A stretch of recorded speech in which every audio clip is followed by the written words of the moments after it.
Absoba min musibatin illa bi'nillah.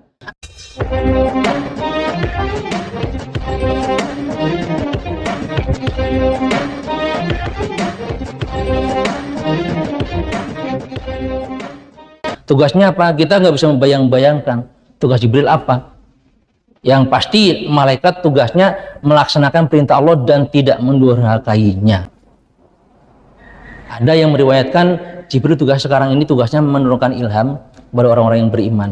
Seperti contohnya kita ada orang sakit misalnya, di dalam hati kita terbersit perasaan, kamu coba bawa ini, daun ini atau pergi ke sana. Itu namanya ilham bagi orang yang beriman. Bisikan dari malaikat, itu namanya ilham.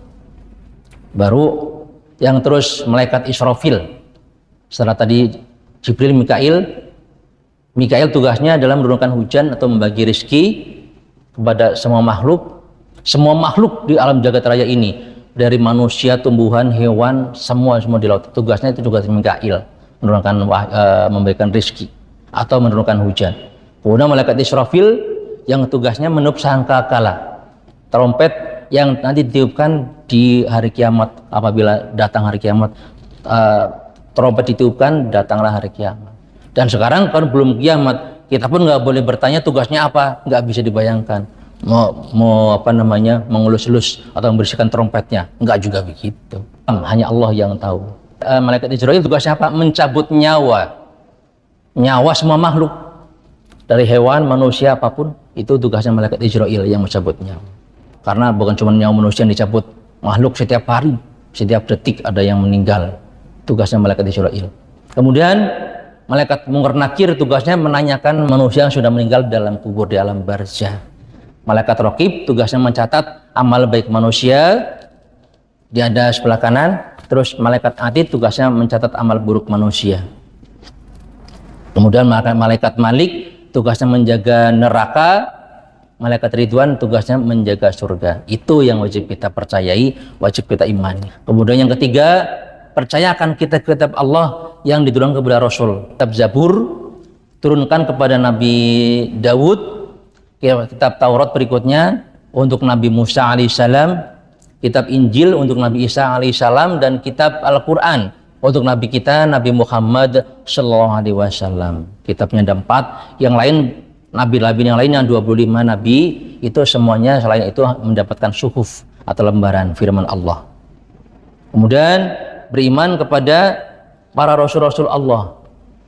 Ini yang jumlahnya kita tahu ada 25. Nabi Adam alaihissalam sampai Nabi Muhammad sallallahu alaihi wasallam ada 25 nabi dan rasul.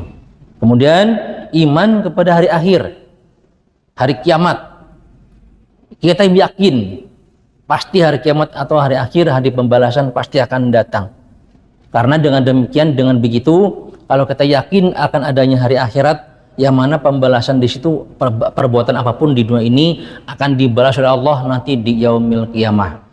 Dengan itu kita akan berhati-hati di dunia ini di dalam berbuat apapun, berucap apapun perbuatan kita sekecil apapun. Kata Allah dalam surat Az-Zalzalah, "Faman ya'mal mithqala dzarratin khairon yarah."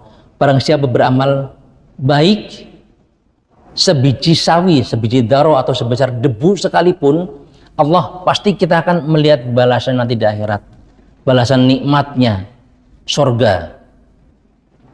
Selanjutnya, famay amal min qawla dzarratin syarron yarah. Sebaliknya barang siapa berbuat keburukan, kejahatan sekecil debu sekalipun, pasti akan mendapat balasan dosanya. Bahkan diriwayatkan dalam satu hadis, orang yang selama hidup beribadah terus kepada Allah Subhanahu wa taala, nanti di akhirat dia merasa masih kurang ibadahnya, masih kecil di mata Allah. Karena dia masih ngajok atau menyesal ibadahnya masih kurang. Gitu. Karena setelah melihat balasan di akhirat di surganya begitu besar. Kemudian yang keenam itu iman kepada takdir. Takdir baik maupun buruk itu dari Allah Subhanahu wa taala. Yang baik dari Allah, yang buruk pun dari Allah, ketentuan Allah Subhanahu wa taala. Allah menghendaki yang terbaik buat manusia, tidak menghendaki yang buruk-buruk. Kalau diberikan takdir buruk terus kita bersabar, itu baik bagi kita. Balasnya nanti di surga, bukan di dunia. Memang bisa di dunia langsung atau nanti ditunda oleh Allah untuk nanti diberikan di akhirat. dan balasan di akhirat itu jauh lebih besar kalau kita bersahabat dengan Allah Subhanahu wa taala. Wa ma asaba min musibatin illa biidznillah. Apapun yang terjadi di dunia ini semuanya atas izin Allah. Tidak ada yang lepas luput dari pengawasan Allah Subhanahu wa taala. Setelah menanyakan tentang iman, orang itu bertanya lagi, membenarkan lagi, benar engkau, sadaqta.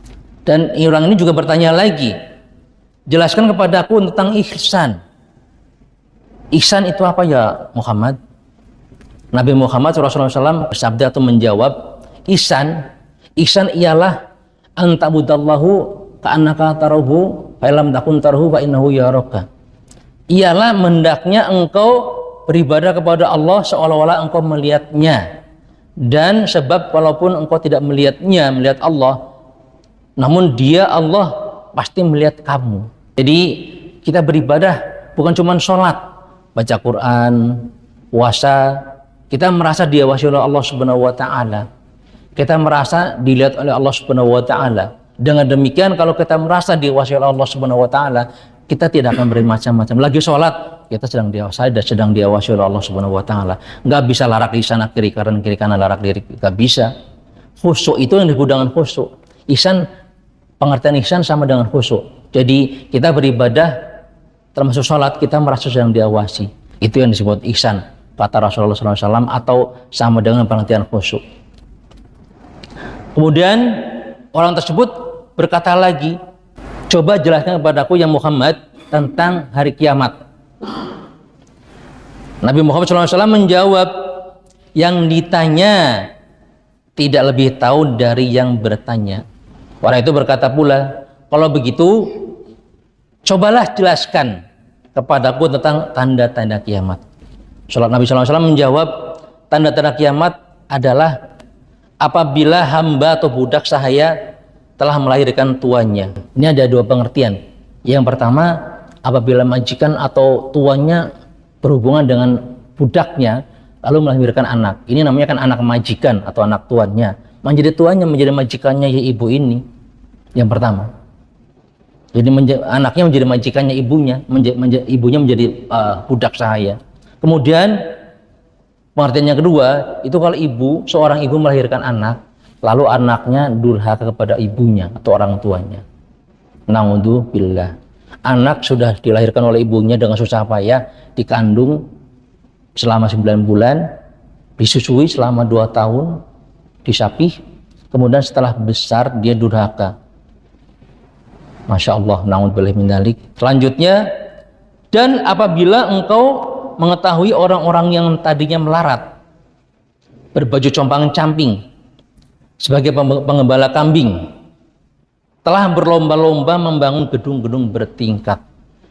Ini pengertiannya bahwa orang-orang yang dulunya miskin, bercompang-camping pakaiannya lusuh, berlomba-lomba dalam keduniawian, berlomba dalam hal urusan dunia, bukan urusan akhirat. Padahal firman Allah kan, Allah berpesan fastabiqul khairat. Allah berpesan bahwa kita berlomba-lomba hanya dalam kebaikan, dalam beramal soleh. Ini berlomba-lombanya dalam keduniaan, membangun gedung-gedung bertingkat, berlomba-lomba dalam kekayaan, berlomba-lomba dalam menumpuk-numpuk harta. Masya Allah. Kemudian orang ini pergi, maka aku Umar bin Khattab ini berdiam sejenak. Kemudian Nabi SAW bertanya, wahai Umar, tahukah engkau siapa yang bertanya tadi? Umar menjawab, Allah dan Rasulnya lebih tahu, lebih mengetahui. Nabi SAW bersabda, dia adalah Jibril, datang untuk kita memberi pelajaran kepada kalian tentang agama kamu, agama kalian. Jadi Jibril mengajarkan kepada kita semuanya, umat Islam khususnya, tentang bagaimana Islam itu apa, iman itu apa, ihsan atau khusyuk itu seperti apa, dan apa tanda-tanda kiamat. Kita berdoa kepada Allah Subhanahu wa taala, mudah-mudahan Allah Subhanahu wa taala memberikan kita anak-anak yang soleh dan solehah.